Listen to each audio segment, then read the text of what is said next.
Okay, in a previous video, I showed you how to make a 6-piece standard Roman candle rack.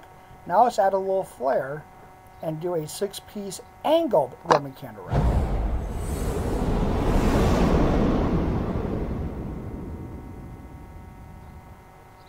Alright, welcome back. So, in a previous video, I showed you how to do a 6-piece standard. Now, again, a little simple planning and preparation. You can kind of make the same exact materials. As you can tell, I'm just going to kind of come from the side. I'm going to do an angled. Okay. Now, when doing the angled, basically, as you know, they're going to kind of crisscross. So you get multiple going at one time, and it's a really cool effect. Okay. So let's kind of pop over here real quick. And again, on the camera angle, I'm zooming in more so you can see the actual rack itself as it's being built. I mean, I don't think you really need to see the tops of the Roman candles, but each one of them, as you can tell, comes with a dedicated fuse channel. So again, your timing or where you're placing your show, if you just do it as a standalone, you can dictate kind of if you want to fast or if you want to kind of do a little bit different, like maybe have one set go one direction, one set go the other direction, or have them crisscross. I mean, it's totally and completely up to you. And I'll give you, some fusing ideas in a later video. So if you haven't liked and subscribed to our channel, now's the time to do so. Just click that little button in the lower right corner, take you over to subscribe to it. And of course, obviously, you want to be able to share our channel with all of your pyrotechnic friends or fireworks fans, or looking for some ideas for an upcoming 4th of July show, or wedding, or divorce, birthday parties, a lot of different things. Be mindful of your state laws and regulations, but that's a great thing about these racks. And of course, I love the Roman candles because they're cheap. A lot of money gets spent on fireworks, and I like to put on a good show, but I also have other bills to pay. So I like to, stay within my particular budget. So as you kind of can see, I got the sides, the end. Now on these are actually made by 1x4s. So they're a little bit wider than the standard. Okay, and you guys can see, I still use the same 1-inch spade drill bit.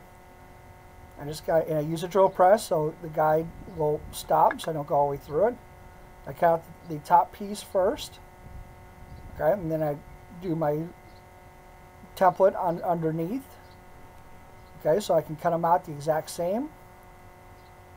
Okay, now when you're building this, the one big difference is this. As you can tell, this would be straight. If you flip it over, that's how you get the angled effect out of it. So I got to remember that, so as I'm putting together the top piece, I'm not lining the holes up, because that's how it's going to give me the angled effect. Okay, so go ahead and get started. Now on this one, I kind of followed the same template that I used for building the poor man's racks. If you haven't checked those out, check out our how-to videos for the poor man's rack.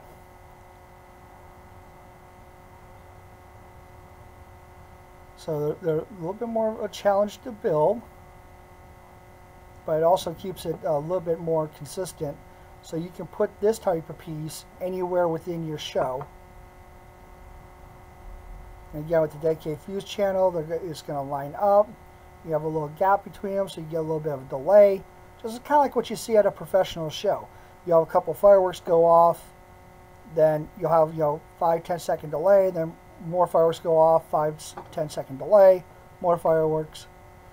So what we're trying to do is give you the tips and tools to recreate almost like a professional show, but utilizing the same stuff that you pick up at your local tents or super centers. Okay.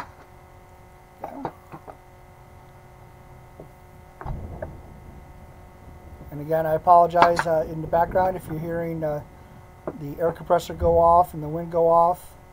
Of course, and as I'm recording this narration, I like to see what I'm doing and trying to explain what I'm doing. We got some thunderstorms coming through, so you're probably going to hear some boomers in the background as well. So, okay. So I'm going to go and get both sides on here. Make sure they're kind of lined up.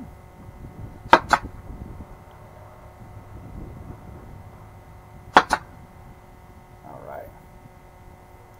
Of course, I'm going to put one in the middle.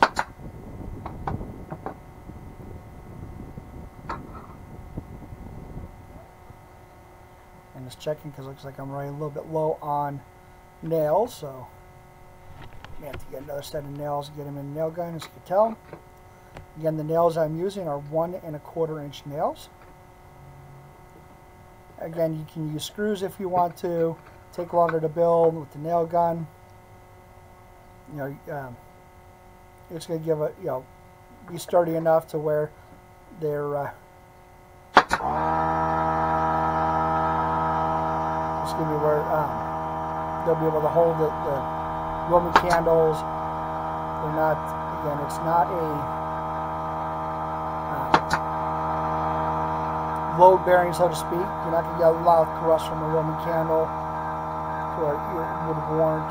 Now, if you're using like HDPE tubes that don't have a pre-installed base on them, yeah, that's something that you may want to, you know, go ahead and use screws to give it a little more support. Okay. And one of the things you're going to see on this little corner, there's a whole bunch of holes. There's a reason why. I kind of edited it out, but I wear gloves for a reason. Because as I was doing the nail, it actually pierced through the side and got me in the thumb. So you want to make sure that you know, when you're building anything, you wear gloves, so little accidents, you know, don't happen.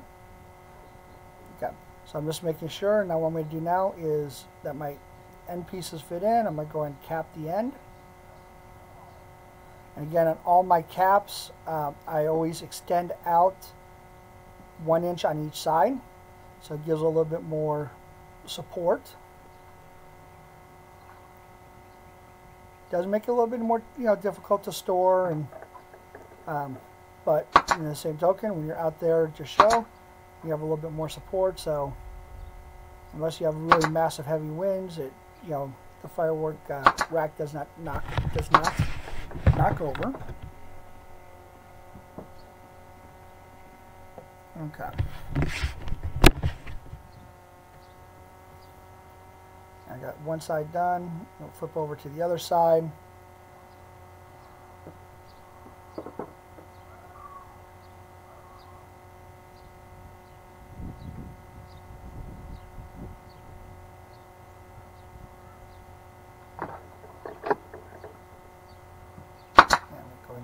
In.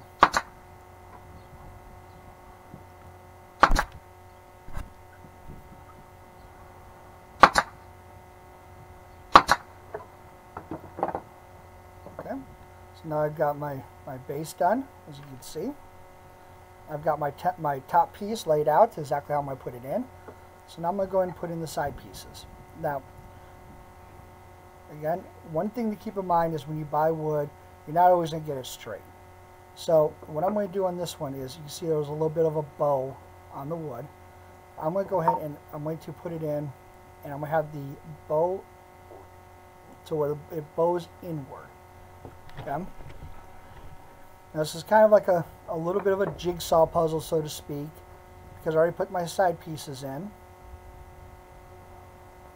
It can be a little bit of a challenge, so I'm going to go and get the glue down first, and then I'm going to kind of angle it in here, and I'm going to, oh, yep, see there, I had it backwards. See, that's why you got to do it this way, so it bows inward, not outward.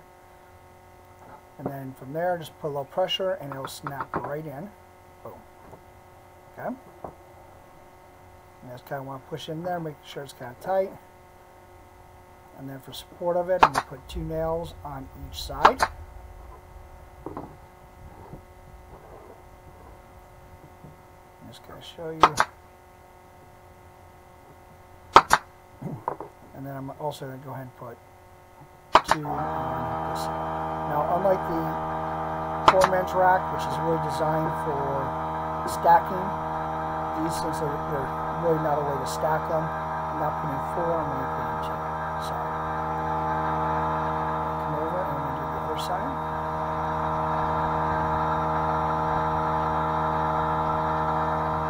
I have so much fun building these racks.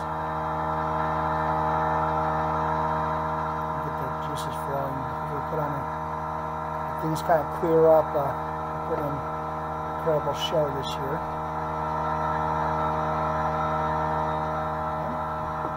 This one in, just make sure it's nice and kind of snug.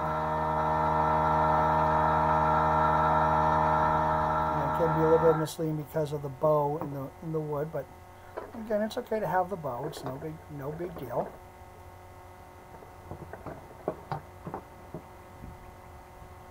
Make sure I want to kind of make sure. There we go. I want to kind of hold it tight. So 2 on this side.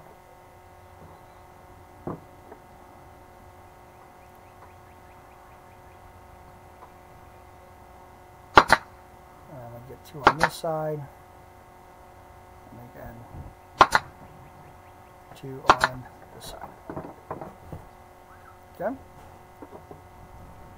So then from there, I just pull my top piece. I'll put the glue on both sides.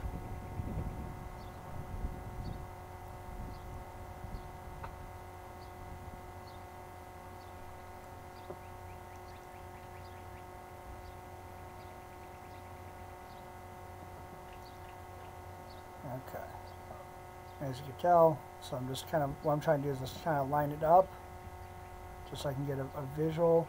It kind of helps spread out the glue a little bit as well. Okay. So this one is set up vertical.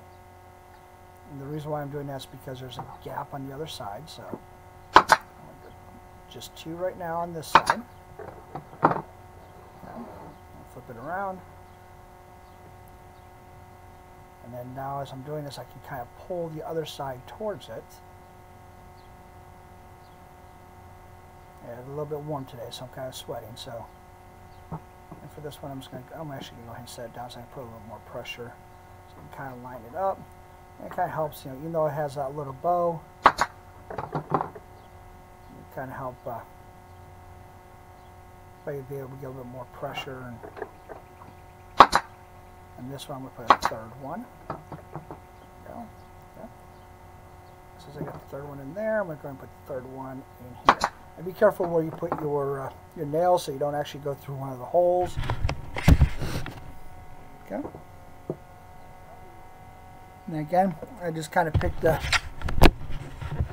side that I want facing away from the crowd. Again, as my friends and family are walking around, maybe looking at the setup, what they see is the front, which looks a little bit cleaner than the fuse channel. So I kind of, again, you kind of can see, get it lined up here.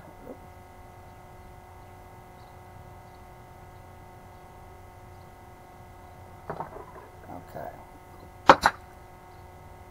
That side put in. That side put in.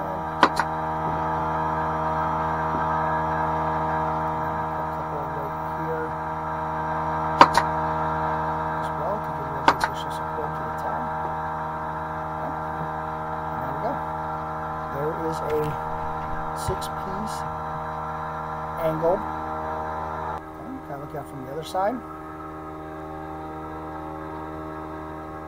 Again, all the boards are pre-stained, so then that way, and the ends are pre-stained. It takes a lot longer, especially with the holes and everything. I don't worry about staining the holes, but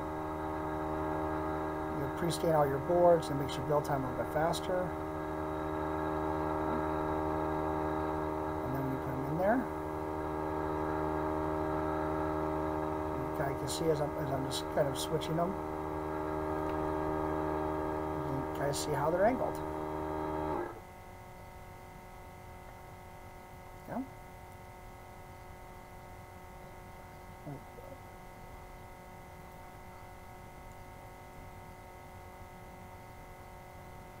Okay. Just kind of maybe get a little bit closer. So then again, you can really be creative and line 2 of them up. Of course, you know, you got to fuse them all, and the Roman candles are a little bit trickier on doing an overall fuse. So again, it really depends upon what you do. And I'm just going to go ahead and grab my other set of Roman candles so you kind of can see the difference between the, you know.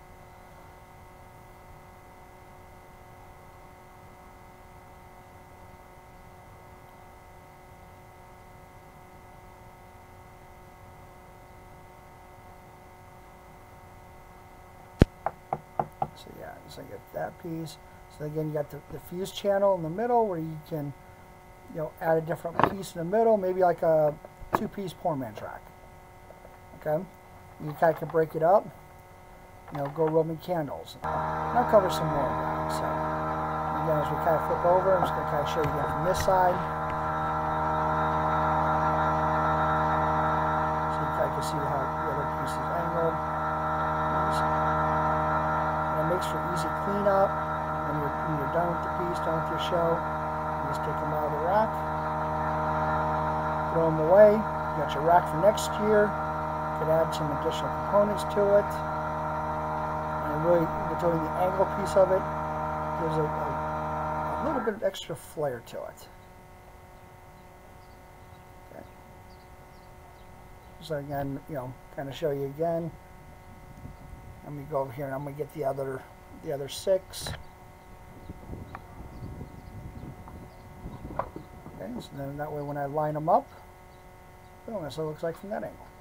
Again, fuse channel is away from the crowd, because when I'm done with the fuse channel, there will be a piece of aluminum foil tape, my cable fasteners that will run my fuse through, and I'll put another piece of aluminum foil tape over that, just so you don't, you know, have fuses flipping and flapping around, as well as flipping and flapping around, you know, causing other pieces to ignite. That, and it just looks cleaner. Trying to give you the tools to make a professional looking show using the same fireworks you get at your local tents and stands. Okay, but there we have it, a 6-piece angled Roman candle rack.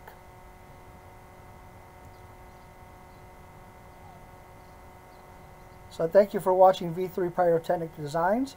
If you haven't liked and subscribed to our channel, please do so now. Go ahead and, you know, recommend this channel to your fireworks friends and family, and you can check out some other how-to videos and some other videos we'll be updating on a weekly basis. Again, thanks for watching and be safe.